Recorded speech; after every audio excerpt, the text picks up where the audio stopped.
What would it sound like? I wonder if it was done today. Maybe it would be in the form of a spoken word piece. So, are you ready, Israel? To say, we will do everything the Lord has said. Maybe it'll help if you hear it this way.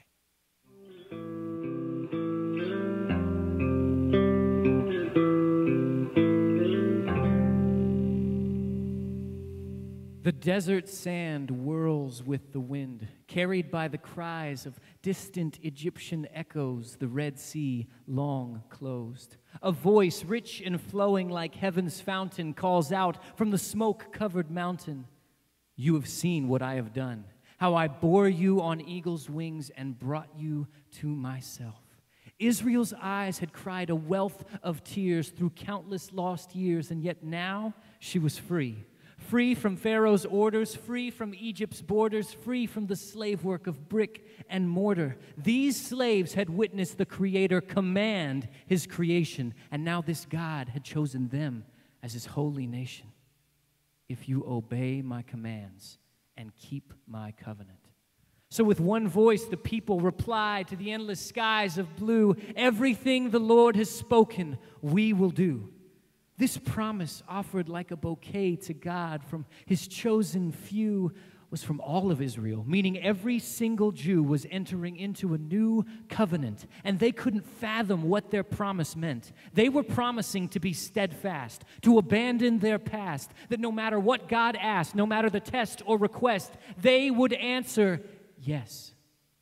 But this was more than mere obedience, more than sheer compliance. This covenant ensured their reliance on God alone. For the great I Am who sits on heaven's throne was making His home with insignificant Israel. So God set up some house rules to protect His precious children, to set apart this holy brethren, and from thus came the 10. "I am the Lord your God who brought you up out of Egypt, out of the land of slavery." So 1, you will have no other gods before me. 2, you will not make idols of any kind. 3, you shall not take the name of the Lord your God in vain. And 4, remember the Sabbath day and keep it holy. The 10's first 4 at their very core say with no facade that our God is a jealous God. There's no golden calf, no idol, half as wondrous as our Lord. For what more could we strive? So let the 10 begin again at 5. Honor your father and mother. 6, you shall not murder. 7, you shall not commit adultery. If we are to obey God and serve Him only, how can we relate to one another in a way that is holy?